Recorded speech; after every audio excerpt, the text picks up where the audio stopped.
안녕하십니까. 인문학연구소 인연입니다. 이번 시간에는 우리 역사 속의 범죄자들 그 75번째 변태 성도착자의 연쇄살인에 대한 이야기를 들려드리려고 합니다. 자, 75번째 섹스 중독자 이향열에 미친 범행.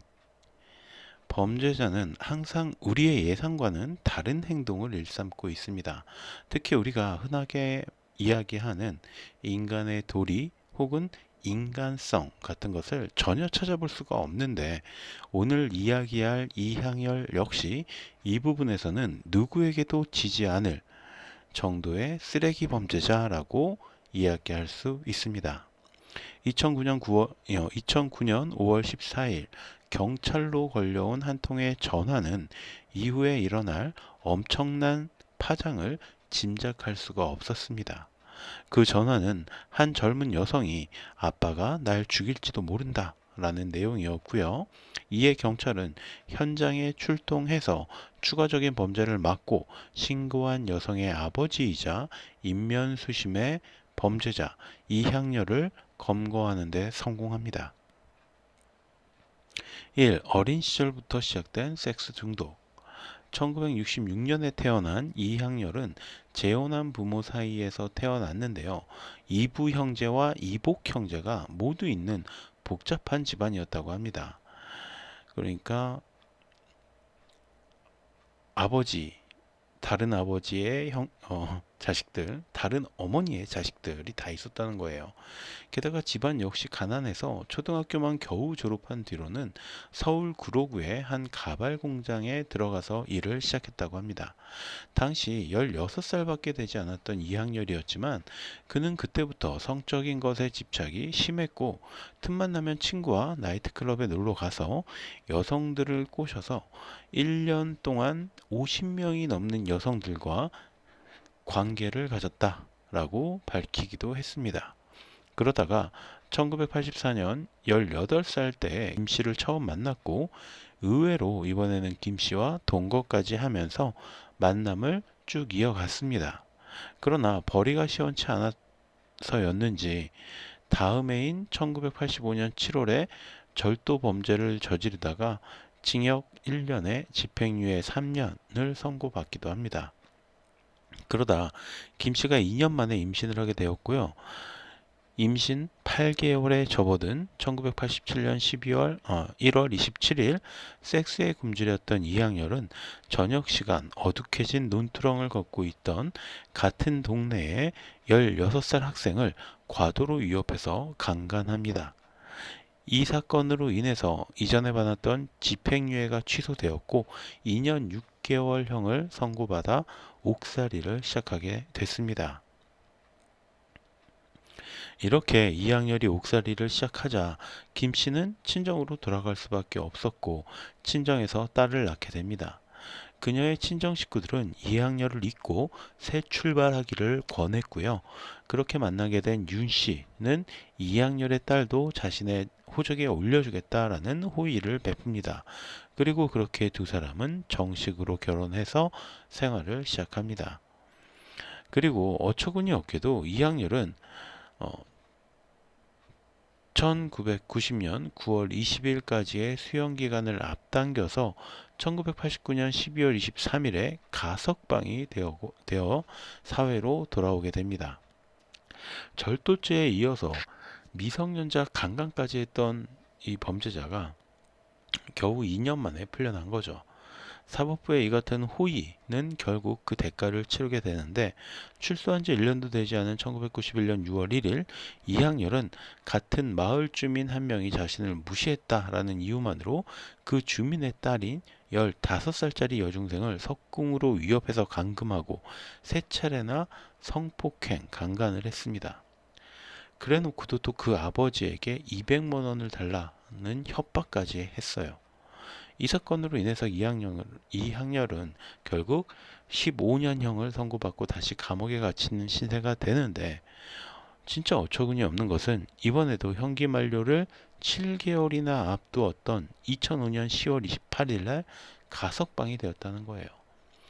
왜 자꾸 내보내는 거예요, 이런 인간을? 두 번째, 인면수심의 쓰레기 범죄자 이항열. 2005년 10월 말에 출소한 뒤 이항열은 전남 영암의 한 조선업체에 취업을 하는데 2007년 설날을 맞아 친딸의 소식을 듣기 위해 처갓집을 방문했다가 김 씨가 윤 씨와 별거 중이다라는 소식을 듣게 됩니다. 이항열은 김 씨에게 의붓딸 윤양과 자신의 딸 이 씨를 모두 데리고 와라. 함께 살자라고 얘기를 했고요. 이때부터 이항열과 김 씨는 두 딸과 함께 동거 생활을 하게 됩니다. 애초에 수감 생활 중에 자신을 떠난 김 씨에 대한 복수심이 있었지만 김 씨와 재결합하면서 잠시 복수심이 잠들었던 것으로 보여집니다. 그러나 2009년 2월경 회사에서 해직을 당하면서 그의 마음속의 분노는 또다시 고개를 치켜들었습니다. 마침 그때 김 씨에게 재원을 권했던 처가가 그럴 줄 알았다라는 반응을 보이자 이항렬은 반발심에 사로잡혀서 아내, 장모, 의붓딸, 처남, 처조카, 내 딸까지 모두 죽이고 세상을 떠나겠다라는 미친 결심을 했다고 해요. 그리고 첫 범죄 대상을 둘째 처조카 김양으로 선택을 하고 2009년 5월 5일 처조카에게 우리 집에 놀러 가자라면서 데려옵니다. 그리고 처조카가 방에서 옷을 갈아입자 김양에게 달려들어서 얼굴과 가슴 등을 마구 폭행한 뒤에 성폭행을 했습니다. 이후 성폭행 사실이 알려질 경우 무거운 처벌을 받을 것이 두려웠던 이항열은 김양의 손발을 묶고 입을 테이프로 막은 뒤에 가방에 넣고 코란도 승용차 트렁크에 싣고 다니다가 김양을 질식해서 숨지게 만듭니다. 그는 처갓집과 불과 1km 정도밖에 떨어지지 않은 야산으로 가서 이 가방을 통째로 구덩이에 넣고 묻어버렸고요.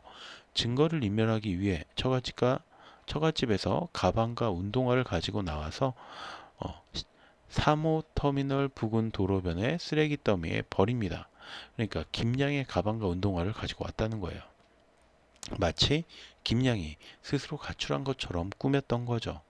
그리고 자신의 알리바이를 만들기 위해서 김양을 묻기 전에 차 트렁크에 김양을 실은 채로 휴게소에 들려서 음료수를 사 마시거나 해남 방조제에 들려서 드라이브를 하기까지 합니다. 특히 5일이 지난 뒤에 가장 먼저 파출소를 찾아가서 신고를 했던 건 역시 이모부의 탈을 쓰고 있었던 이항열 본인이었죠. 이쯤부터는 인간이기를 포기한 이항열은 김양 신고 후에 불과 이틀 뒤인 5월 12일 저녁 7시경 의붓딸인 윤양에게 설거지를 시켰지만 윤양이 제대로 해놓지 않았다라는 이유로 윤양을 마구 폭행하다가 다시 성욕이 솟구쳐서 윤양의 입과 손발을 테이프로 결박한 뒤에 강간합니다. 그리고 이 성폭행이 끝나자 목을 졸라 살해하기까지 했어요. 의붓딸의 시체를 작은 방에 방치한 이항열은 그대로 집을 빠져나와 동거녀 김씨가 일하는 휴게소 식당에 찾아갔고요. 그리고 함께 식사를 한 뒤에 인적이 뜸한 초등학교 골목길로 향합니다. 그리고 그 차 안에서 김씨를 강간하고 밤 11시 30분쯤에 너를 죽이고 싶을 정도로 사랑한다 라고 말을 하며 목을 졸라 죽입니다. 진짜로 죽이고 싶을 만큼 사랑해서 죽였나 봅니다. 어쨌든 그리고 김 씨의 시체를 트렁크에 실어놓고 이번에는 첫째 처조카를 범행 대상으로 삼고 전남 목포로 가서 고모가 보고 싶어 한다 라고 불러내 영암에 자신의 집으로 데려가서 5월 13일 새벽 1시 30분 무렵 흉기로 위협하고 성폭행합니다. 첫째 처조카 김양을 안방 옷장에 감금해 놓았던 이항열은 새벽 3시쯤에 PC방 아르바이트를 마치고 귀가한 친딸 이양이 둘째 처조카의 시신이 방치된 작은 방으로 들어가려 하자 엄마와 김양을 죽였다. 너도 죽이고 안방에 있는 김양도 죽이고 나도 죽겠다. 라고 위협하고 손발을 묶고 입을 테이프로 막아버립니다. 황당한 것은 오전 9시쯤 마음이 바뀐 것인지 너는 죽이지 않겠다 라면서 결박을 풀어준 이양열은 마지막 소원이다 라면서 함께 샤워하자 라고 하다가 어, 미친놈이죠.